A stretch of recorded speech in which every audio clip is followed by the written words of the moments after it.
एक शख्स ने किताब में ये लिखा कि नमाज में अल्लाह के रसूल सल्लल्लाहु अलैहि वसल्लम का ख्याल नहीं आना चाहिए।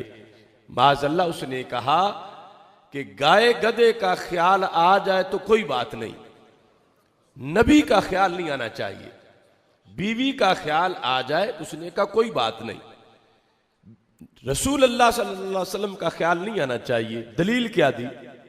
उसने कहा नमाज है अल्लाह की इबादत, गाय का ख्याल आ गया तो ताजीम से नहीं आएगा, बीवी का ख्याल आया तो ताजीम और एहतराम से नहीं आएगा।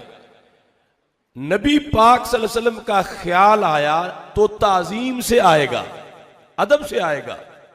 तो कहने लगा इबादत रब की हो और ताजीम नबी की हो तो ये जायज नहीं। अब देखिए उधर है मदीना मुनव्वरा और हदीस है सही बुखारी शरीफ में, और एक बार नहीं कई बार है। और बात जो है वो 15वीं सदी के जाहिलों की नहीं, वो सुफ़ा पे बैठ के दीन पढ़ने वाले सहाबा की है। अब जब रसूल अल्लाह सल्लल्लाहु अलैहि वसल्लम आखिरी सफ में खड़े हुए, सहाबा ने यह फैसला किया हर एक ने अपने दिल में कि हमने रसूल अल्लाह सल्लल्लाहु अलैहि वसल्लम को आगे पहुंचाना है, पीछे नहीं खड़े रहने, हमारी पुश सरकार की तरफ ना हो। तो उन्होंने हाथों पे हाथ मार के, कि जुबान से बोलना तो नमाज में जायज नहीं, हाथों पे हाथ मार के दस्तक दी, आवाज पैदा की, और इससे सारे समझ गए कि सरकार तशरीफ ले आए। फिर उन्होंने रास्ता सफों में बना दिया और सरकार दो आलम सल्लल्लाहु अलैहि वसल्लम ने उस रास्ते में चलना शुरू कर दिया।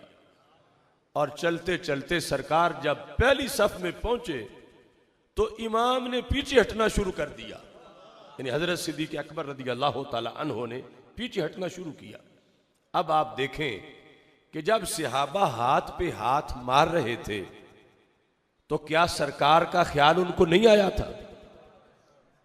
जब सफों में जगह बना रहे थे तो क्या सरकार का ख्याल उन्हें नहीं आया था? आया था, और आया भी अदब से था, ताजीम की खातिर। सिर्फ ख्याल ही नहीं आया, जुम्बश भी कर गए, हरकत भी कर गए। और जब हमारे आका सल्लल्लाहु अलैहि वसल्लम पहली सफ में पहुंचे तो इमाम ने भी अदब करना शुरू कर दिया। रसूल अल्लाह सल्लल्लाहु अलैहि वसल्लम ने जब देखा, फरमाया मकानक अबू बकर, जहां खड़े हो खड़े रहो। हजरत सिद्दीक़ अकबर ने सुन लिया लेकिन फिर पीछे पांव किए। सरकार ने फिर फरमाया मकानक, जहां खड़े हो खड़े रहो। अब ये बात भी वाज़ेह होनी थी कि हजरत सिद्दीक़ अकबर रज़ी अल्लाह ताला अन्हो की इमामत वो इमामत है कि जिनके पीछे नबियों के इमाम भी नमाज पढ़ने को तैयार हो गए हैं। लेकिन सिद्दीक़ अकबर रज़ी अल्लाह ताला पीछे हटा है। सरकार मुसल्ले पे तशरीफ लेगा। चश्मे फलक ने देखा कि इस उम्मत ने आखिरी सफ से नमाज पढ़ते पढ़ते ही अपने आका अलैहिस्सलाम को मुसल्ले तक पहुंचा दिया। अब जिस वक्त सलाम फिरा तो हमारे आका सल्लल्लाहु अलैहि वसल्लम ने पूछ लिया, बाकी से तो नहीं, बतौर खास इमाम साहब से पूछा कि आप तो जमात करा रहे थे और फिर मैंने कहा भी था कि तुम जमात कराते रहो, तुमने मुसल्ला क्यों छोड़ा? अब हजरत सिद्दीक़ अकबर रज़ी अल्लाह तआला अन्हु का जवाब सुनो, सही बुखारी शरीफ में है। कहते हैं मा कान लिब्न अबी कुहाफता अन युसल्लिया बैन यदै रसूलिल्लाह सल्लल्लाहु अलैहि वसल्लम। फरमाया मेरे महबूब, मैंने अदब की खातिर मुसल्ला छोड़ा, मैंने ताजीम के लिए छोड़ा।